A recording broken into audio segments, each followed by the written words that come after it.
G'day folks, my name is Rob. Welcome back to another F1 fantasy video. Today we're looking at my team selection for race week 17 ahead of the Japanese Grand Prix this coming weekend. As always, if you're new around here, please do like the video and subscribe to the channel.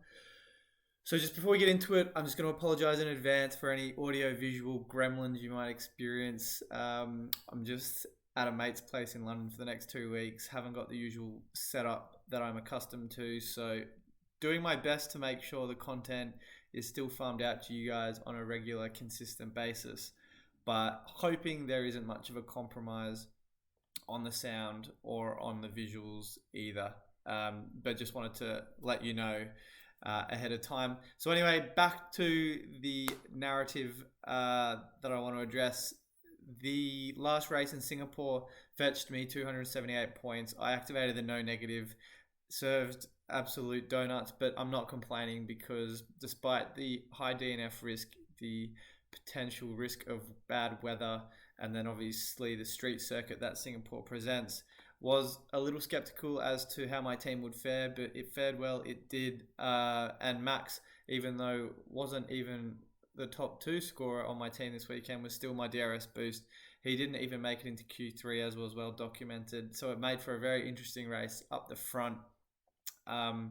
Obviously the man of the moment was Carlos Sainz. He's topped all drivers for the last 2 weeks in a row for points scored, had 2 driver of the day awards in his pocket as well, so a great win for him and for Ferrari, and I think as a result of that has kind of cemented his status in the template for the foreseeable future. I know that's very much team and circuit dependent as to whether certain drivers come in and out of our teams, but he's certainly had the consistency over the last few weeks to warrant consideration week in, week out. Now, Lando second place, 30 points, a great result for him too. Finished in second despite qualifying in fourth, so a couple of overtakes, a couple of positions gained, as you can see here as well. Another driver that recently has done quite well and is kind of getting that consistency week in, week out that you want to see from your fantasy assets. So another one that I'm very much finding it difficult to part with as we come into Japan. Oscar as well, another McLaren asset. I went all in on McLaren, as you can see here, based on what we saw in practice last week. Didn't look all that great from where he was starting on the grid. He didn't make it past Q1 because of obviously Lance Stroll's incident in that qualifying session, but did a really, really great job to move up the grid, make some overtakes, and finished in 7th. So really good result fantasy-wise for Oscar. And then Joe rounded out my 5 drivers with 11 points. The man has just been consistent from the outset this season. Didn't look great in practice, and he was the reason why I went for him over Yuki Tsunoda as my budget driver, just because of the fact that I expected the Alfa Romeo not to qualify all that well, and he started from 19th. Only Stroll, who didn't even start the race, started behind him. So Joe had obviously a lot of opportunity to make those positions gained, also nabbed 4 overtakes in the process as well. And then Red Bull and McLaren, I think the template constructor picks at the moment, and understandably so. So a pretty good result. I'm pretty happy with it. Now up to 3.2 overall in the world rankings at this point, with still 3 chips left in my pocket, namely Limitless on autopilot. Those are the 2 big ones. Really hoping to make a bit more headway into the ranks, and the 1K target finish is still very much on. So really hoping to maximize those chips in the weeks to come. I'll obviously get more into that as we approach each of those race weeks that I've thought about using them at. But I also released a chip strategy video only last week around my approach for the remaining races. But I think even though I still intend to stick to that strategy for the remaining 7 circuits, the last 2 weeks, both in Monza and in Singapore, have shown you can use chips such as Limitless and autopilot on races that are not necessarily sprint weekends, and they can really do well for your team and your rank. So it goes to show you don't necessarily have to follow the most regimented approach, and kudos to you guys who had Ferrari and Mercedes assets in your team that did well. Very well deserved to go against the grain. A very big risk at that, but one that certainly harvested a reward accordingly.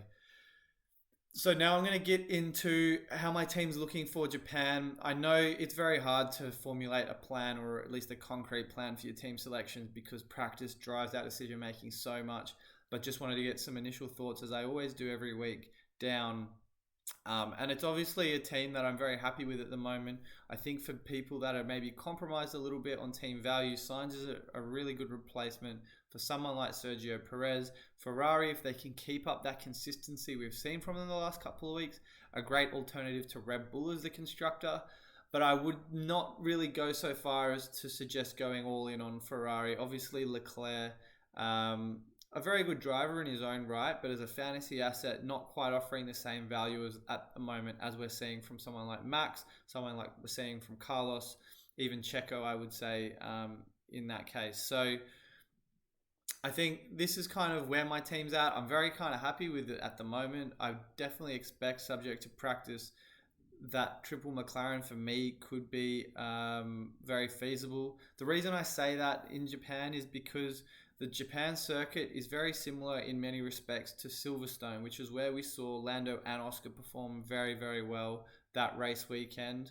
That was kind of around the time McLaren was just entering template discussions, and from there they've really built on that momentum. We're still seeing here on the screen, McLaren and Oscar are still hitting 1 million price rises every week. If you're on those assets, capitalizing on that extra value, that's making a huge difference to the drivers and constructors you can afford in future weeks.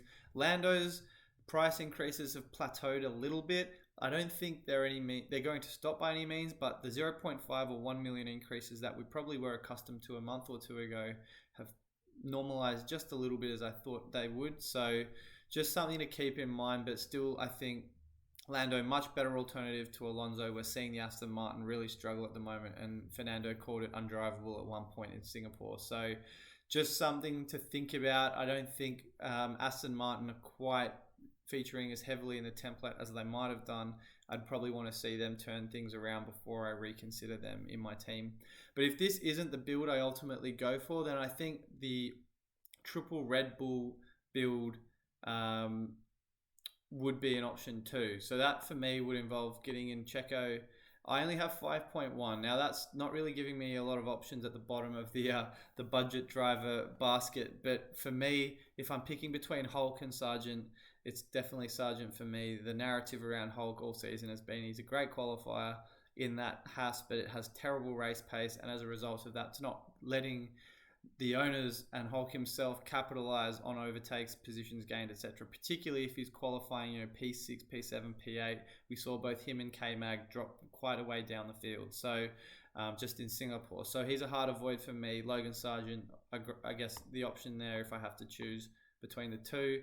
But if you can stretch to someone like Tsunoda or Lawson, I think they're both great picks too. Lawson has a lot of upside, owned at 2%, so very big differential there. Tsunoda has had back-to-back DNFs, not a sign you want to see, but there is speculation at the time of recording that his re-signing for AlphaTauri in 2024 is going to be announced this coming weekend at Japan. So maybe that gives him some incentive to drive well with that home crowd support behind him. At 5.4, I'm sure a number of you may have just enough budget to stretch to him too. So even though he has had a couple of DNFs, I still think he is a sound option. But I suppose the things to consider most about this weekend are, as I mentioned before, the nature of the circuit. Now, I saw a really interesting tweet on X, or a post on X, around Suzuka. Now, the difference to this circuit to Singapore is that Singapore has a lot of slower speed corners, which worked in favor of Mercedes and McLaren. And we saw those results bear fruit as a result of that on the weekend. Ferrari obviously also very effective. I was kind of surprised by how well they drove. I thought because of that straight line speed, they might have struggled a little bit. But something to think about is that the overall balance of the track, as I said here, is similar to Silverstone. I mentioned before that McLaren and Red Bull both did really well that weekend in Silverstone. I'll bring up how the points kind of fell, the dominoes fell, cards fell, however, whatever euphemism we want to use. And 4 of the top 5 drivers that weekend, fantasy-wise, were Red Bull and McLaren assets. Max obviously won the race. I mentioned before that was kind of in the early stages of those McLaren upgrades where they came onto the radar. And I think Lando that had driver of the day that weekend, if I'm not mistaken, he did. So second place, driver of the day, a really good outing for him at the British Grand Prix. Oscar 20 points there. Perez, he had a really poor qualifying that week. Actually, he started P15 if my memory serves me correctly. No points in qualifying, but did have, because of that Red Bull strength, the opportunity to maximize overtakes and positions gained. So obviously a great result for him there too.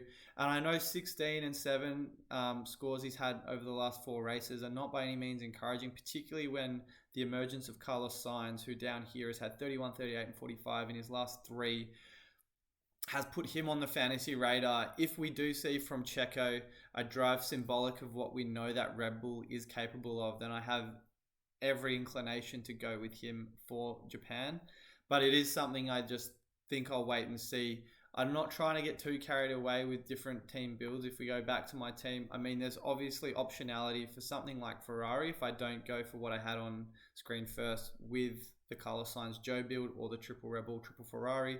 You could certainly open the door to Ferrari as your second constructor, and I think part of this might come back to budgetary constraints. I know there are some teams that may have joined maybe 2 or 3 races into the season, limited on budget a little bit, or you just haven't been able to capture those price rises at the time when assets have gone up in value. So I think, you know, if triple Red Bull isn't something for you, or to the contrary, Ferrari do look good in practice again, you could go for something like this.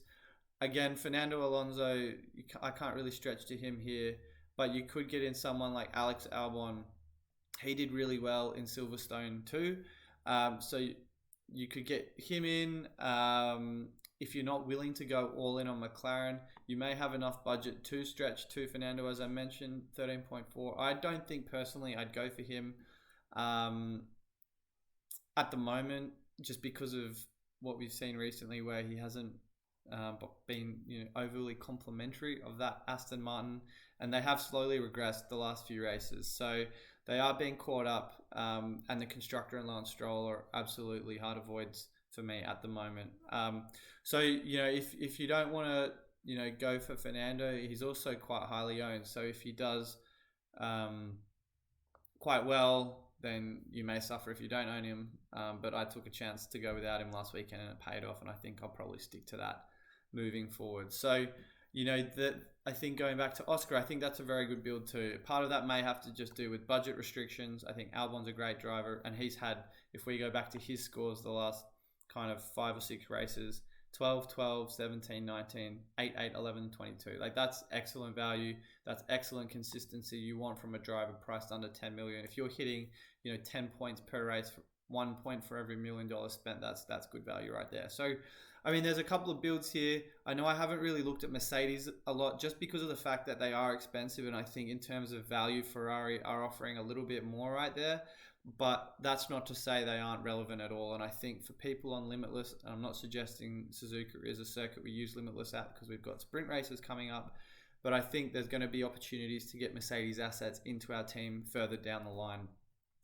Also with the wildcard in hand, I think I'll be kind of using that in line with the Limitless to kind of shift my team around, do a bit of financial feng shui with my fantasy team. But that's kind of where I'm at right now. A couple of different builds for you to mull over, but I have no doubt in my mind come practice, things could probably change as they did last week in Singapore.